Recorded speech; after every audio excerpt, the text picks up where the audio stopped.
Hey guys, this is Denny. And this is James from TeaDB. We are filming episode number 55. Cool. Yeah. So what do we got today? So we have a green tea, a Laoshan Green from Verdant. This is their spring 2014 green. Yep. Or autumn 2014. Oh, is it? Yeah. Okay, great. I guess that makes sense. This is actually one of the first green teas that I ever sort of drank kind of early on in my kind of more interested tea career. So Yep. excited. So we're going to go ahead and just quickly heat up our brewing vessels. I think that especially with green teas, I don't think we'll actually do a rinse with this one. We'll try it without a rinse and see how it looks. So we'll see how the cleanliness is. Yeah, and it's been a while for me to be drinking some of Verdant's teas as well. I drank them pretty early on in my tea career as well. So it'll be interesting to retaste this. But they kindly sent us a couple samples of their greens and whites, so we're going to try it out. Cool. Very good. So I'm just going to eyeball this. Yep. One interesting thing about their green tea is that it's grown in kind of a different region than most of the green teas like Dragonwell and stuff like that. So it's kind of a less common green tea to consume. And it's also kind of their signature green. So kind of a corn, a little bit nutty. Yeah, definitely nutty. It almost smells and tastes roasted. Now, I'm actually using what seems like a very little amount of leaf here because I know that this leaf itself, these leaves do expand quite a bit. They're tiny and yeah, wonderful. Looks like little baby leaves. Yeah, very good. I think that this, I'm pretty sure, correct me if I'm wrong, that this Verdant's tea was actually, this Laoshan was actually primarily a black tea that then they started producing a green tea version of, and it ends up being pretty tasty. Actually, it's the opposite. Is it the opposite? Yeah, it is the opposite. Okay, yeah, I thought it was one way or the other, so. Yeah.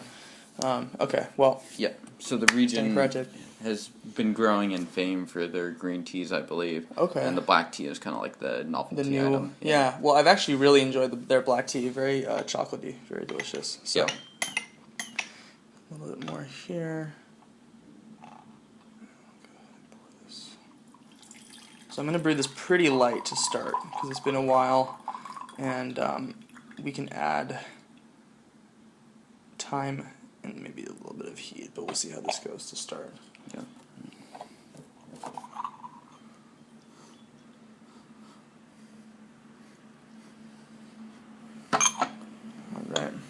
All right. Cheers, sir. Cheers.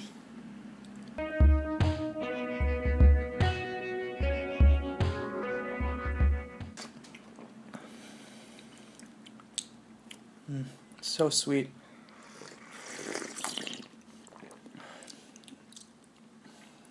I think I brewed this a little bit light. It's kind of flat, actually. Interesting. I don't know if that's... I think we have a little corny.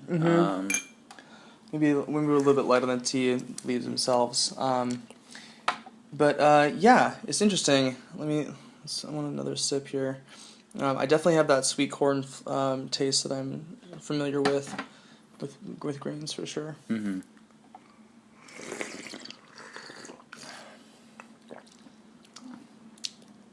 Yeah, I think I would probably, if I were redoing this, probably would use a little bit more leaf. Should we toss some more in? Sure, let's do it. Wing it TeaDB style? Let's do it. Well, I was telling you guys to experiment. Well, here you go. You get to see us experiment. We're going to add a little bit more. This is how mistakes are made. See how we do. Or careers are... I don't know. Hand it over. I'm sure this is sacrilegious to many a tea taster, but I've never been one to play by the rules.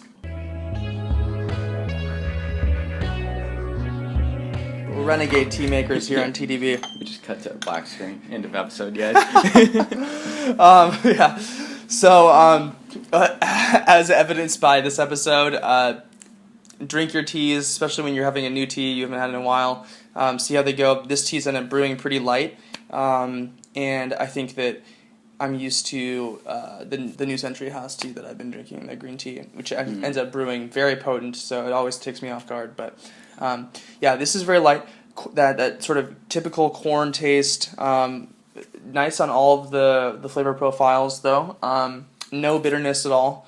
And I think that's probably a product of the temperature of the water as well. Nice aftertaste too, I must say. Yeah, absolutely. I think this is a great kind of regular green tea to be drinking. Yeah, and okay. Actually, in terms of appearance, it kind of reminds me a little bit of the Korean teas. Huh, interesting.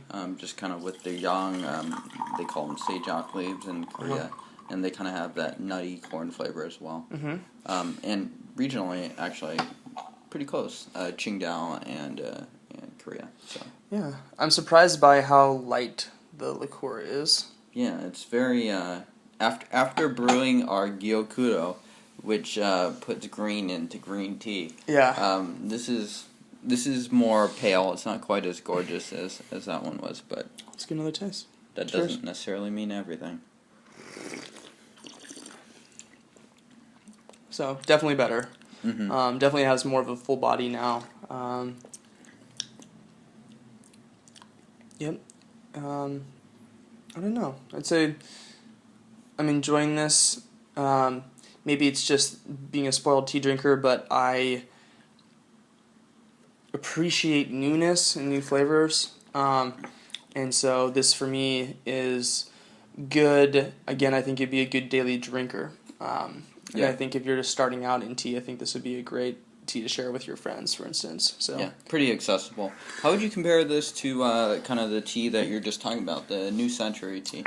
I don't think this is as bold. Yeah. So,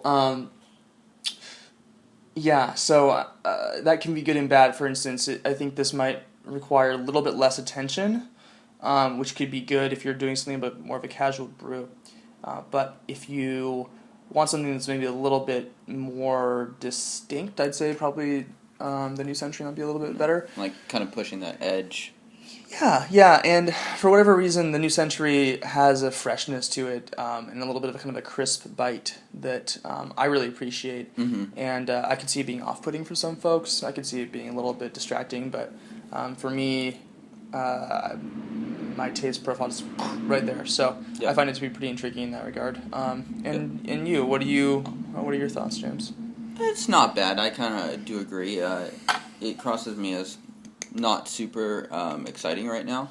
The other thing I would question is to compare this against the spring harvest, just because spring tends to be recognized as the superior harvest. There's a little bit of back and forth there, depending on which tea and where. But I don't know. That might be another reason that is coming out a little bit light. I agree. Yeah, I think I'm frankly a little bit surprised because I've had their green tea when it's been fresh, and I would vouch for it strongly. And I think that you're right. I think that we're just getting a little bit of the tail end. This is where the freshness of tea becomes relevant, is exactly in the scenario. We're kind of in between seasons. I thought it was a spring, but actually it's an autumn. And I guess we're still just starting with spring teas here in the States. Yep. Yeah, no, this is nevertheless. It's not bad. It's definitely a good tea. Very sort of strong traditional Chinese green tea flavor notes. Verdant's a great company, so definitely check them out and check out the other stuff. I'd recommend highly the black tea version of this, which is more chocolatey and roasted.